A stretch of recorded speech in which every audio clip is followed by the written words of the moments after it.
अस्सलाम वालेकुम व्यूअर्स। कभी आपने सोचा है कि बास घरों में सब कुछ होने के बावजूद भी बरकत नहीं रहती।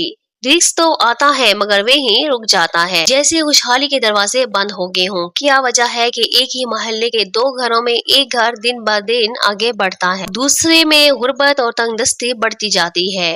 यकीन करें, इसकी एक बड़ी वजह वो पौधे हैं जो हमारे घरों के सहन या गली के किनारे लगे होते हैं। ये वो पौधे हैं जिनके बारे में इस्लामी रवायात, बुजुर्गों के तजर्बात और कुदरती इशारे हमें बताते हैं कि अगर उन्हें काट दिया जाए तो घर से रिस्क की बरकत उड़ जाती है। तो आइए जानते हैं वो पौधे कौन से हैं। इसमें जो नंबर 1 पर है वो है केले का दरख्त। क्या आप जानते हैं कि कुरान मजीद में केले का जिक्र जन्नत के फलों में हुआ है? जी हाँ, सूरत वाक़या में इसका जिक्र है तह बातह केला। तो सोचिए, जिस पौधे को जन्नती फल करार दिया गया हो, इसे काटना दुनिया में बरकत के रुकने का सबब क्यों ना बने। केले का दरख्त घर में हो तो सब्जा, ठंडक और रिस्क की कुशादगी की इलामत है। बुजुर्ग कहते हैं कि जहाँ केला लगे वहाँ फाका नहीं आता। अगर इसे काट दिया जाए तो घर में बीमारियों और माली रुकावटों का आना शुरू हो जाता है। केले के पौधे के लिए जब एक तीन खाद होती है घरेलू, वो आप गोबर की खाद 2 किलो ले लें, पुराने चावल या आटे का पानी 1 बाल्टी और सब्जियों के छिलके आधा किलो। सबको मिट्टी के गमले या जो इसका होल होता है उसमें डाल दें। 1 हफ्ता गलने के बाद केले के दरख्त की जड़ों में डाल दें।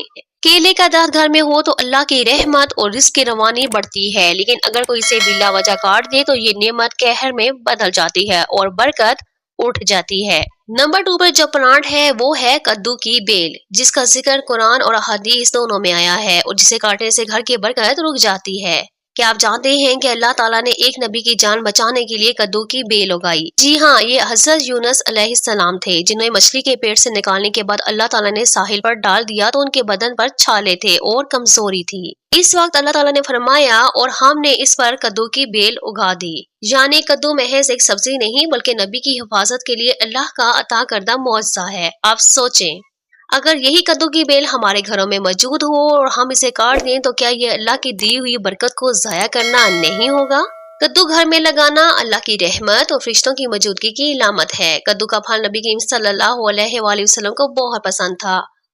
उन्स बिन मालिक रज़ियल्लाहु अन्हा फरमाते हैं, मैंने देखा कि रसूल पाक सल्लल्लाहु अलैहि वसल्लम सालन में कद्दू तलाश करके खाते थे, जिनका जिक्र सही बुखारी शरीफ में मौजूद है। बुजुर्गों को कहना है कि अगर घर में कद्दू की बेल उगाई जाए तो वहाँ भूख, फाका और तंगदस्ती नहीं आती, लेकिन अगर इसे काट दिया जाए तो घर की खुशहाली के दरवाजे बंद हो जाते हैं। कद्दू की बेल के लिए जो घरेलू खाद है, आप लकड़ी की राख 2 कप लें, गुड़ का पानी 1 कप, सूखे पत्ते या घास 1 किलो।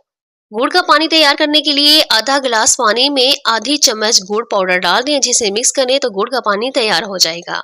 सब चीजों को पानी में डालकर 5 दिन के लिए ढक दें, फिर ये माया कद्दू की बेल की जड़ में डाल दें। नंबर 3 पर जो प्लांट है वो है लोकाट का दरख्त, जो न सिर्फ बीमारियों से बचाता है बल्कि इसे काटने से घर के माली मुश्किलात भी बढ़ती हैं। कभी आपने सोचा है कि कुछ फल न सिर्फ जिस्मानी सेहत के लिए मुफीद होते हैं बल्कि रूहानी तौर पर भी घर में बरकत लाते हैं? लोकाट उन्हीं फलों में से एक है। ये छोटा सा फल अपनी मिठास और ग़िज़ाइयत के साथ साथ ऐसी रूहानी ताकत देता है कि अगर घर में इसका दरख्त हो तो वहाँ बीमारियों से बचाव और इसकी कुशादगी आती है, लेकिन अगर इसे काट दिया जाए तो ये बरकतें उठ जाती हैं। बुजुर्ग कहते हैं कि लोकाट का दरख्त घर में हो तो गुर्बत कदम नहीं रखती। ये दरख्त अपनी पैदावार और मिठास की वजह से बरकत की इलामत है। घरेलू खाद लोकाट के पौधे के लिए जो होती है, आप पुरानी चाय की जो पत्ती जो इस्तेमाल शुदा है वो आप ले लें 1 कप, केले के छिलके 3 अदद और दही का पानी आधा कप।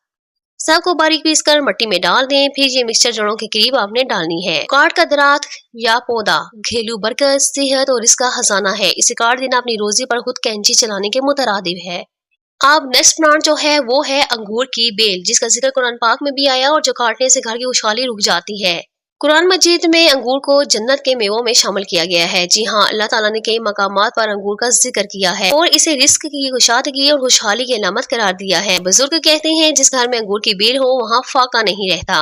अगर इस बेल को काट दिया जाए तो घर की खुशहाली खत्म और माली तंगी शुरू हो जाती है। अंगूर की बेल के लिए जो घरेलू खाद होती है, आप ले लें अंडे के छिलके 10 अदद, प्याज के छिलके 1 कप और गुड़ का पानी आधा कप। अंडे और प्याज के छिलकों को बारीक पीस लें, फिर गुड़ के पानी के साथ मिलाकर बेल की जड़ों में डाल दें। नेक्स्ट जो प्लांट है वो है अनार का पौधा, जिसका जिक्र कुरान पाक में भी मौजूद है। जो जन्नती फल है, काटने से रिस्क पर बराह रास्त असर पड़ता है। کیا آپ نے کبھی سوچا کہ انار کا ذکر قرآن پاک میں جنت کے میووں کے ساتھ کیوں آیا ہے؟ یہ پھل نہ صرف جسمانی طاقت دیتا ہے بلکہ گھر کے رزق اور روحانی برکت کا بھی ذریعہ ہے۔ اگر اس پودے کو کاٹ دیا جائے تو یوں سمجھے جیسے آپ نے اپنے ہی گھر کے رزق کا دروازہ بند کر دیا ہے۔ انار کو جنت کے میووں میں شامل کیا گیا ہے۔ حدیث میں آتا ہے کہ انار کھانے سے دل صاف ہوتا ہے اور بغض دور ہوتا ہے۔ بزرگ فرماتے ہیں جس گھر میں انار کا درخت ہو وہاں رزق میں کشادگی رہتی ہے۔ اس پودے کو کاٹنا گویا اللہ کی نعمتوں کو زائل کرنا ہے اور یہی وجہ ہے کہ رزق میں رکاوٹ اور برکت میں کمی آ جاتی ہے۔ انار کے درخت کے لیے جو گھریلو کھاد ہوتی ہے، سرسوں کی کھال آدھا کلو، لکڑی کی راکھ 1 کپ، چھاچھ یا دہی کا پانی یعنی کہ لسی، سرسوں کی کھال اور راکھ کو دہی کے پانی میں بھگو کر 24 گھنٹے رکھ دیں، پھر انار کے درخت کی جڑوں میں ڈال دیں۔ اور اب اگلا پلانٹ جو ہے وہ ہے زیتون کا پودا، جسے اللہ پاک نے مبارک درخت کہا ہے اور کاٹنے سے برکت ختم ہو جاتی ہے۔ پودا نہ صرف بیماریوں سے حفاظت کرتا ہے بلکہ بزرگوں کے مطابق یہ گھر کے رزق کا پہرے دار بھی ہے۔ جی ہاں، اگر اس درخت کو بلا وجہ کاٹ دیا جائے تو یوں لگتا ہے جیسے رزق کے دروازے بند ہو گئے ہوں اور گھر میں بے برکتی آ گئی ہو۔ صدیوں سے برکت اور شفا کی علامت سمجھا جاتا ہے۔ حکمہ کہتے ہیں گھر کے اندر اور باہر موجود منفی اثرات کو ختم کرتا ہے۔ رزق میں برکت اور بیماریوں سے بچاؤ اس پودے کے سائے میں نصیب ہوتا ہے۔ اگر اسے کاٹ دیا جائے تو برکت کا وہ سایہ ختم ہو جاتا ہے اور گھر میں رزق کی رکاوٹ پیدا ہو جاتی ہے۔ حدیث شریف میں آیا ہے ہر بیماری کی دوا اللہ نے پیدا فرمائی ہے، بس علم والا اسے جان لیتا ہے اور جاہل اسے نہیں جان پاتا۔ پتے تازہ یا خشک لے لیں، چاول دھونے کا پانی 1 لیٹر لے لیں اور لکڑی کی راکھ آدھا کپ۔ پتوں کو باریک کوٹ کر یا باریک پیس کر چاول کے پانی میں 2 دن کے لیے بھگو دیں۔ اس کے بعد اس محلول میں راکھ ڈال کر اچھی طرح مکس کریں اور پودے کی جڑوں میں ڈال دیں۔ اب نمبر 7 پہ جو پلانٹ ہے وہ ہے بیری کا پودا، جو نبی کریم صلی اللہ علیہ وآلہ وسلم کی احادیث میں بھی خاص مقام رکھتا ہے۔ بیری کا پودا صرف سایہ دینے والا پودا نہیں بلکہ حدیث میں اس کی خاص فضیلت آئی ہے۔ اس کو کاٹنے کے بارے میں سخت وعید بیان ہوئی ہے کیونکہ یہ درخت نہ صرف جسمانی بلکہ روحانی طور پر بھی برکت کا ذریعہ ہے۔ حضور صلی اللہ علیہ وآلہ وسلم نے فرمایا جس نے بیری کا درخت کاٹا اللہ تعالیٰ اس کا سر جہنم کی آگ میں ڈالے گا۔ محدثین فرماتے ہیں کہ یہ وعید اس لیے ہے کہ بیری کا درخت مسافروں، پرندوں اور انسانوں کے لیے سایہ و فائدہ دیتا ہے۔ بیری کے درخت کو کاٹنا گھر سے رحمت اور رزق کی روانی کو روک دیتا ہے۔ بزرگوں کا قول ہے کہ جس گھر یا صحن میں بیری ہو وہاں شیطانی اثرات کم ہو جاتے ہیں اور اس میں کشادگی رہتی ہے۔ مفسرین نے کہا ہے کہ پاکیزہ درخت میں بیری بھی شامل ہے کیونکہ یہ برکت، سایہ اور رزق کی علامت ہے۔ بیری کے درخت یا پھر اس کے پودے کے لیے جو بہترین گھریلو کھاد ہے، گائے کا گوبر 1 کلو، سرسوں کی کھال 250 گرام، پانی 2 لیٹر۔ اگر آپ کے پاس بیری کا پودا ہے تو آپ نے یہ جو کھاد ہے یہ ہاف کر لینی ہے، درخت ہے تو آپ نے اسی طرح ڈالنی ہے۔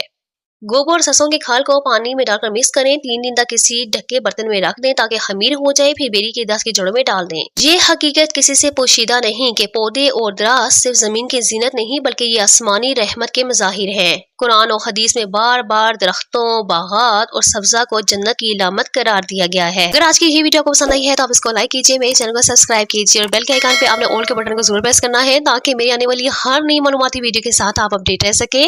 تو پھر ملتے ہیں ایک نئی معلوماتی ویڈیو کے ساتھ، تب تک کے لیے اللہ حافظ، دعا میں یاد رکھیں اور اپنا بہت سا خیال رکھیں۔